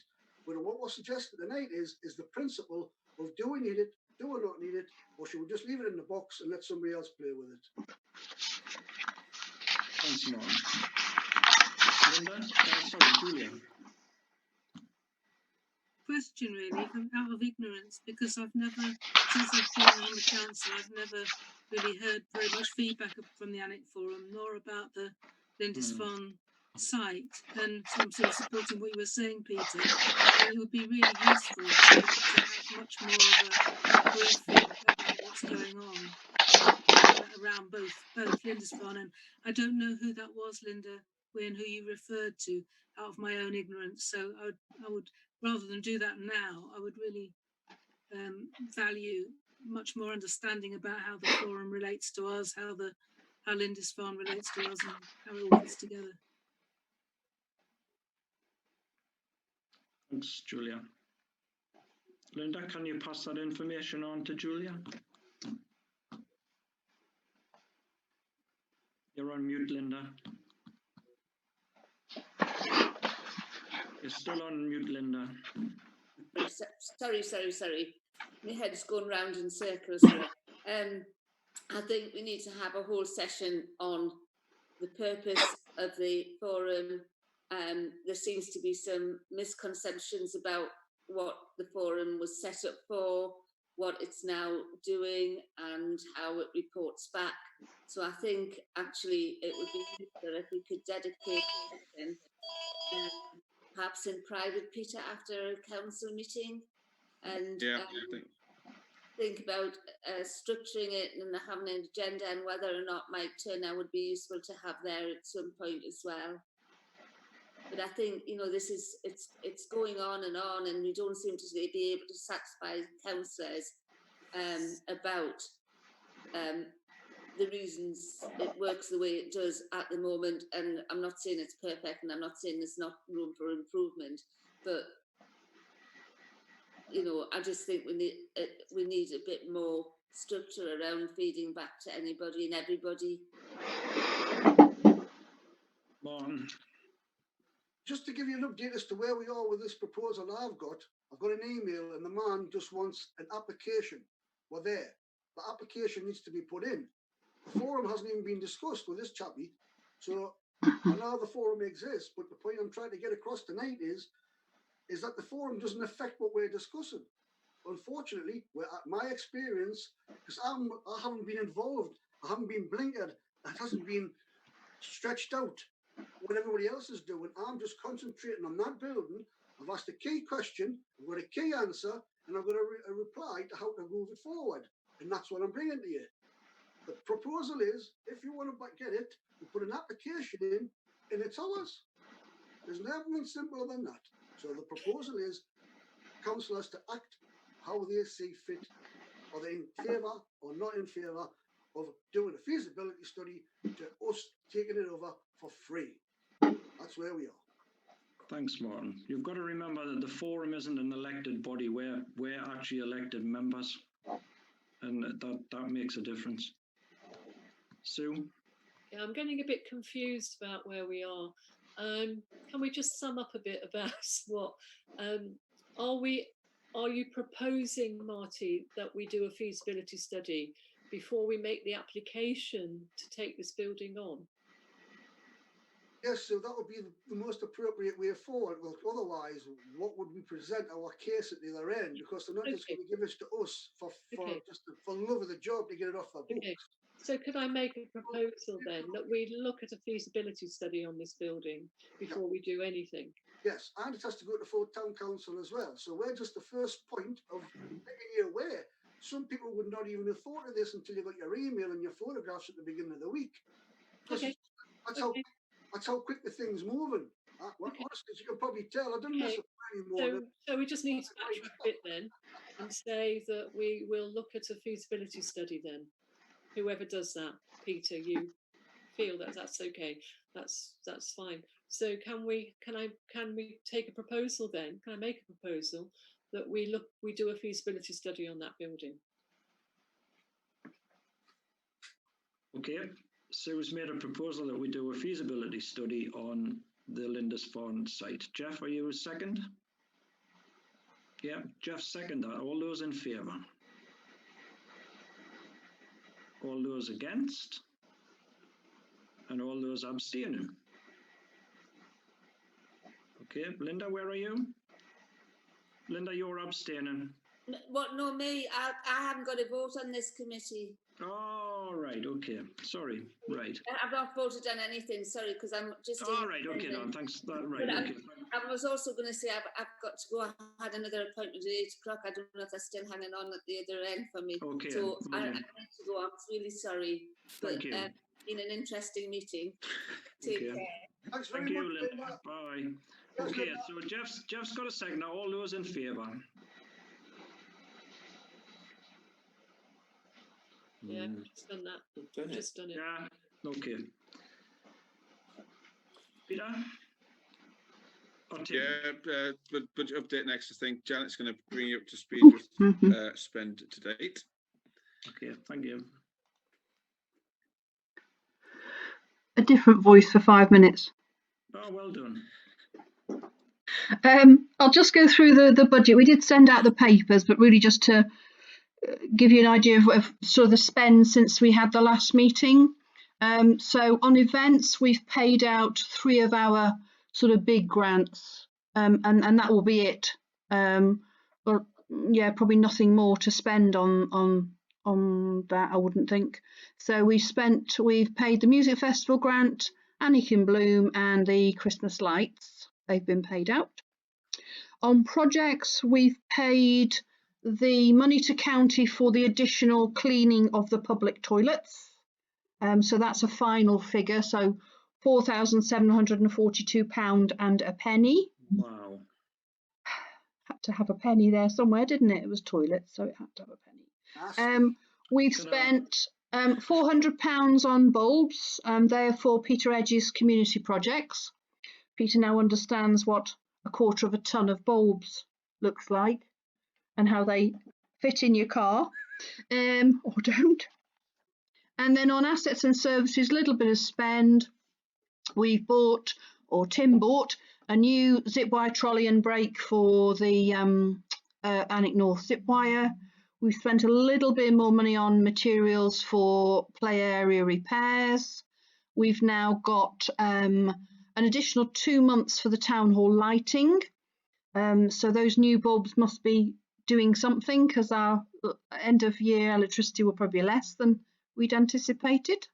Got a little bit more spend on, got a couple more electricity months for Robertson's Fountain. We've now got an extra 1/4 for the water, so that comes in there. We're about to do a little bit of spend on Hotspur statue. Councillor Watson wants us to put some additional slabs in where we've got the information sign on the wall, and people are traipsing across what at times is a very muddy patch of grass. They're making a mess of the grass, they're making a mess of their shoes. So I've got a phone call into county at the minute to enable us to put just some slabs down on that area. The boys will do it. It won't cost much money, but we'll use some of that Hotspur statue budget. Allotment expenses had a little bit of quite a big expense since last time. Now got 2/4 water. So to give you an idea, that's 2/4. So the water costs us about £850 every time we get a bill. We've got a little bit more spend on materials, and then the big expenditure this time was for skip hire. We've had 2 or 3 skips go backwards and forwards to Ratton Row, and I think St James's as well. Yeah, we had one at St James's. So but they're becoming as rare as hen's teeth are good skip hire companies. So if anybody knows of one, please let Tim know. We've had a little bit of spend on bins. We had a little bit of expenditure on seats, although we have got an invoice sitting for £1,274 for the 3 new seats that we've just had delivered.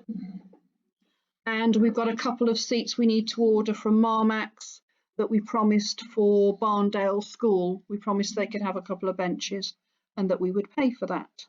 We've also had our big bills in from county. We've had the planting invoice in. Every year we think it's going up and every year it doesn't. I'm sure it will next year, but we say that every year. So that figure is now final, 10,800. And the final figure for the additional grass cuts that we have.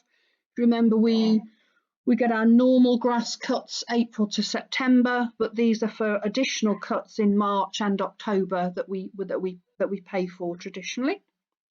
And the last little bit of expenditure is just on the bike track. We bought a new lawnmower and we spent a little bit on materials down there, but that's it.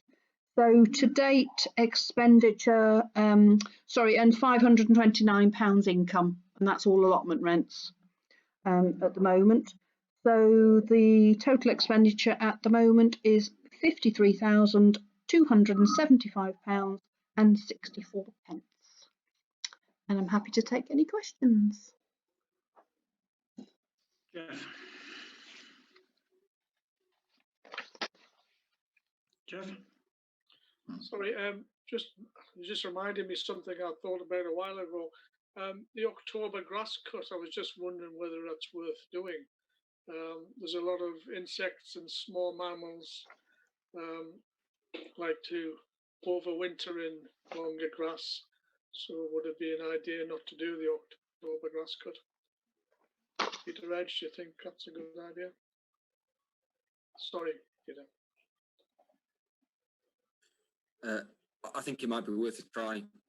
Yeah, I think it might be worth a try, though I think might get a few complaints about it, but it might be worth a try.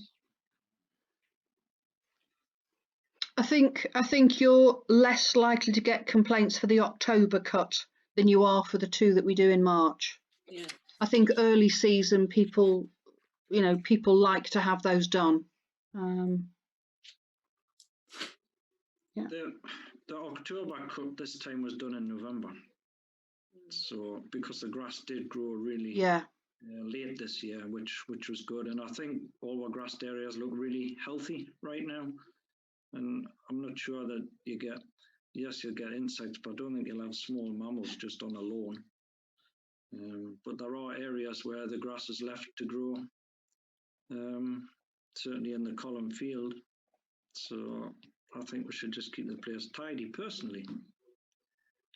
While we're on the subject, Peter, if I could come back, would it be possible to ask that an edge is left?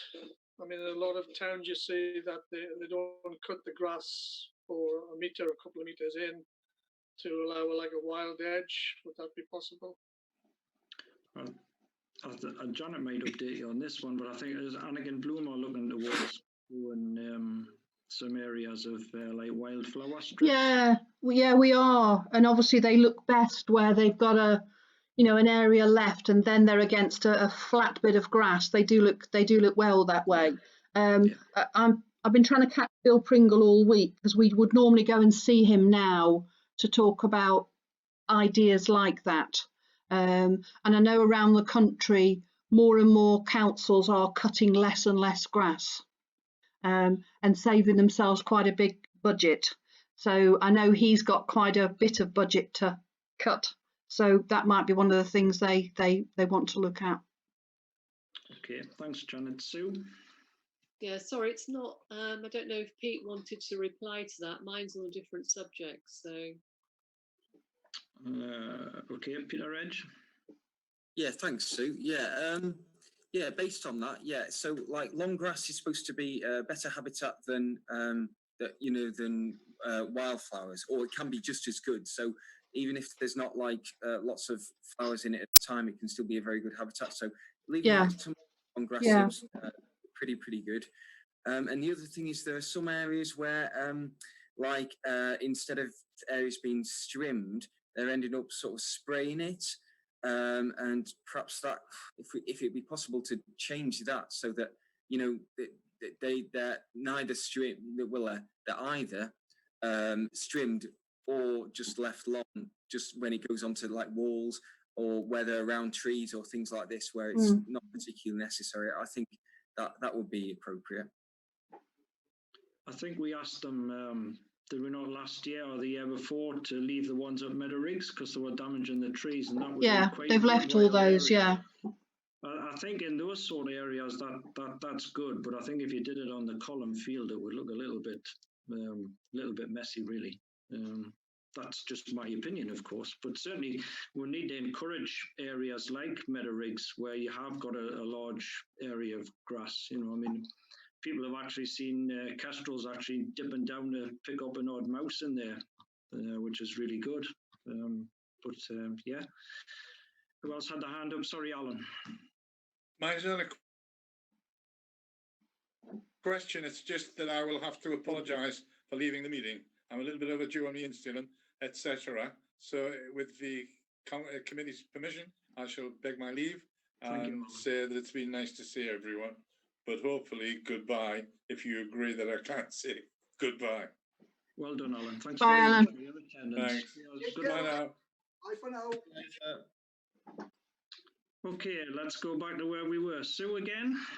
Yeah, sorry. It was just to ask Janet if she got anywhere with the Dolomite bill that was put into Northumberland. Well, I've sent it to Cousins. I sent it to the two people you asked me to send it to. They are now dealing with it. So hopefully that money will be, well, I'm happy to go and get it if they'd like me to go and get it. But yeah, I did it the day you sent me the contact, Sue. So they are dealing with it. Yeah. Good. Right, lovely. Peter, did you have something to add to that? No? No. That's fine. Okay, thanks, Janet. That's really good. Do we have to... No, it's just an update, Peter. So an update. Lovely. Yeah, just an update. Okay. Next agenda item is? It's me, Peter, just getting into the budget process with the next two agenda items. Okay. Just to set a bit of context for those of you who aren't on the... Sorry, Peter, can I interrupt for a second? Do you need me to dip out here? For the allotment fees, you probably should, Jeff. Yeah, I was just going to give a little bit of context first, so I don't think you need to go immediately. Although you've probably heard it before, but just right. Give me a sign when you want me to. Yeah. Okay. What kind of sign, Jeff? Okay. Yeah, just a little bit of context. If you've been on the cemetery committee, you'll looking at the broader budget and the precept for next year. Just had some discussions with Linda and Jeff about what sort of level of precept rise or not we might be looking at, and I think the general feel was, and this is just a general feel, and it can be voted upon in January when we get to the final budget stage. But the general feel was that we would look to perhaps not increase the precept this year, given the potential tough times that lots of people will be finding themselves in post-COVID. So that's the general backdrop to where we've got to. The other backdrop really to that is that because we've had a very odd year from a council perspective as well as a broader perspective, we haven't actually spent as much as we normally would this year. So the potential to carry budgets forward for specific things makes it more possible to do what was suggested in terms of actually not raise the precept for next year. So that's not a decision that Jeff or I or Linda is taking. It's just a general context for what's gone forward. So we had the cemetery meeting last week. This actually set a budget which was £5,000 less than it was the previous year. So there's a little bit to play with already in terms of actually still achieving that zero budget. But that's the context that we're looking at when we move into talking about the budgets. So Jeff, we're just at the first part of that process is to talk about allotment fees. So you may leave us very briefly. Given the context that we talked about there, and given the actual material value of putting up allotment fees, Janet and I both felt as if this might be a year not to put allotment fees up. So that might, if we're broadly in agreement with that, that might be a quick one to tick off. I can put back on the screen the allotment fees if anybody would like to see what they are at the moment. There's a typo on it, Peter. Is there? Just one, yeah, sorry.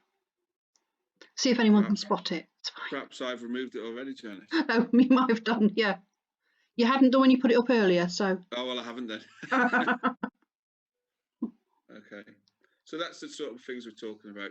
So I think last year we put the fees up by £2 for a full plot and £1 for We did, yeah.